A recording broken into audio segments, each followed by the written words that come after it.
नमः शिवाय। आइए सुनती हैं सोमवार व्रत कथा। किसी नगर में एक धनी व्यापारी रहता था। दूर दूर तक उसका व्यापार फैला हुआ था।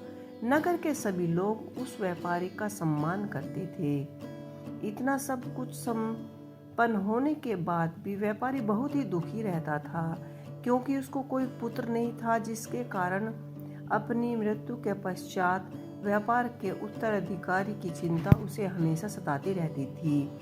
पुत्र प्राप्ति की इच्छा से व्यापारी प्रत्येक सोमवार भगवान शिव की पूजा किया करता था और शाम के समय शिव मंदिर में जाकर शिव जी के सामने घी का दीपक जलाया करता था। उसकी भक्ति देखकर माता पार्वती प्रसन्न हो गई और भगवान शिव से उन्होंने व्यापारी की मनोकामनाएं पूर्ण करने का निवेदन किया। भगवान शिव बोले कि इस संसार में सबको अपने कर्मों का फल अनुसार ही प्राप्त होता है। जो प्राणी जैसा कर्म करता है उसे वैसा ही फल की प्राप्ति होती है। शिव जी द्वारा समझाने के बावजूद माता पार्वती नहीं मानी और उस व्यापारी की मनोकामनाएं पूर्ति हेतु वह शिव जी से बार बार अनुरोध करती रही। अतः माता के आग्रह को देखकर भगवान भोलेनाथ को उस व्यापारी को पुत्र प्राप्ति का वरदान देना पड़ा। वरदान देने के पश्चात भोलेनाथ माँ पार्वती से बोले कि अगले आपके आग्रह पर मैंने पुत्र प्राप्ति का वरदान तो दे दिया है, परंतु इसका पुत्र 16 वर्ष तक ही जीवित रहेगा। उसी रात भगवान शिव उस व्यापारी के स्वप्न में आए और उसे पुत्र प्राप्ति का वरदान दिया और उसके पुत्र के 16 वर्ष तक जीवित रहने का भी बात बताई। भगवान के वरदान से व्यापारी को खुशी तो हुई, लेकिन पुत्र की अल्प आयु की चिंता उसे खुशी को नष्ट कर दिया। व्यापारी पहले की तरह ही सोमवार के दिन भगवान शिव का विधिवत व्रत करता रहा। कुछ दिनों के बाद उसके घर में अति सुंदर बालक ने जन्म लिया और घर में खुशियां भर गई। बहुत धूमधाम से पुत्र जन्म का समारोह मनाया गया, परंतु व्यापारी को पुत्र जन्म की अधिक खुशी नहीं हुई, क्योंकि उसे पुत्र की अल्प आयु के रहस्य का पता था। जब पुत्र 12 वर्ष का हुआ तो व्यापारी ने उसे उसके मामा के साथ पढ़ने के लिए वाराणसी भेज दिया।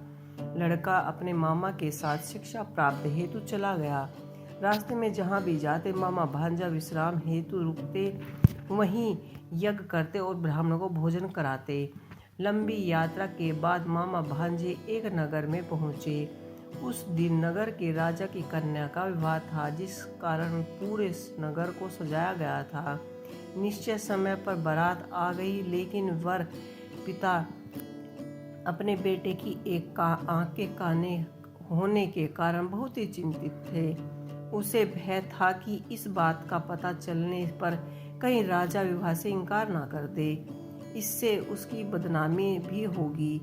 जब वर के पिता ने व्यापारी के पुत्र को देखा तो उसके मस्तिष्क में एक विचार आया। उसने सोचा, क्यों ना लड़के को दूल्हा बनाकर राजकुमारी के साथ विवाह कर दूं। विवाह के बाद इसको धन देकर विदा कर दूंगा और राजकुमारी को अपने नगर ले जाऊंगा। वर के पिता ने लड़के के मामा से इस संबंध में बात की। मामा ने धन मिलने के लालच में वर के पिता की बात स्वीकार कर ली। लड़के को दूल्हा का वस्त्र पहनाकर राजकुमार से विवाह करा दिया गया। राजा ने बहुत सारा धन देकर राजकुमारी को विदा किया। शादी के बाद लड़का जब राजकुमारी से साथ लौट रहा था, तब उसने सच नहीं छिपा सका और उसने राजकुमारी की ओढ़नी पर लिख दिया, राजकुमारी, तुम्हारा विवाह मेरे साथ हुआ है। मैं वाराणसी पढ़ने के लिए जा रहा हूँ और अब तू जिस नवयुवक पत्नी बनना पड़ेगा वह एक आंख का काना है। जब राजकुमार ने अपनी ओढ़नी पर लिखा हुआ पढ़ा तो उसने काने लड़के के साथ जाने से इनकार कर दिया। राजा को जब यह सब बात पता लगी तो उसने भी राजकुमारी को महल में ही रख लिया। उधर लड़का अपने मामा के साथ वाराणसी जा पहुंचा और गुरुकुल में पढ़ाई शुरू कर दी। जब आयु 16 वर्ष की हुई तो उसने यज्ञ किया और यज्ञ के समापन पर ब्राह्मणों को भोजन कराया और खूब अन्न वस्त्र दान किए। रात को वह अपने शयन कक्ष में सो गया। शिव के वरदान के अनुसार शयन व्यवस्था में ही उसके प्राण पखेरु उड़ गए। सूर्य देव पर उदय पर मामा मृतक भांजे को देकर रोना पीटना लगा दिया। आपस में लोग भी एकत्रित होकर दुख प्रकट करने लगे। लड़के के मामा के रोने विलाप करने के स्वर समीप से गुजरते हुए भगवान शिव और माता पार्वती ने भी सुने। माता पार्वती ने भगवान से कहा कि हे प्राणनाथ, मुझे इसके रोने के स्वर सहन नहीं हो रहे, आप इस व्यक्ति के कष्ट को दूर करें। भगवान शिव ने माता पार्वती के साथ अदृश्य रूप में समीप जाकर देखा तो भोलेनाथ माता पार्वती से बोले कि यह तो वही व्यापारी का पुत्र है जिसे मैंने 16 वर्ष की आयु का वरदान दिया था। इसकी आयु पूरी हो गई है। माता पार्वती ने फिर भगवान शिव से निवेदन कर उस बालक को जीवन दान का आग्रह किया। माता पार्वती के आग्रह पर भगवान शिव ने उस लड़के को जीवित करने का वरदान दिया और कुछ ही पल में वह जीवित होकर उठ बैठा। शिक्षा समाप्त करके लड़का मामा भांजे उसी नगर में जा पहुंचे जहाँ दोनों चलते चलते उसी नगर में पहुंचे जहाँ उसका विवाह हुआ था। उस नगर में भी यज्ञ का आयोजन किया गया। समीप से गुजरते हुए नगर के राजा ने यज्ञ का आयोजन देखकर उसे तुरंत ही लड़के और मामा को पहचान लिया। यज्ञ के समापन होने पर राजा मामा और लड़के को महल ले गए और कुछ दिनों महल में ही रखा बहुत सा धन वस्त्र आदि देकर राजकुमारी को विदा किया।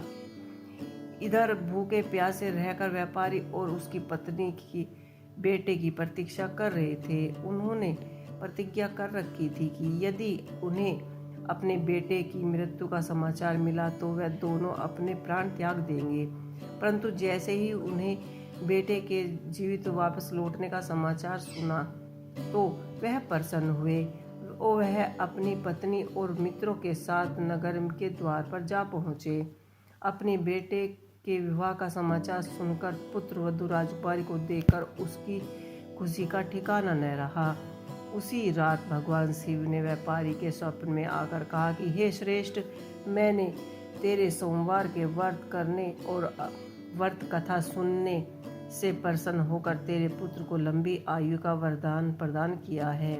पुत्र की लंबी आयु जानकर व्यापारी बहुत ही प्रसन्न हुआ। शिव भक्ति होने तथा सोमवार का व्रत करने से व्यापारी की सभी मनोकामनाएं पूर्ण हुई। इसी प्रकार जो भी भक्त सोमवार की विधिवत व्रत करता है, व्रत कथा सुनता है और उनकी सभी मनोकामनाएं पूरी होती है। इसी के साथ कहानी यही समाप्त होती है। ओम नमः शिवाय। तो दोस्तों, अगर आपको मेरी ये कहानी अच्छी लगी हो तो प्लीज़ मेरी वीडियो को लाइक कीजिए, शेयर कीजिए, कमेंट कीजिए और इस तरह ही रोज़ाना हर दिन की कहानी आप मेरे चैनल पर सुन सकते हैं। ओम नमः शिवाय।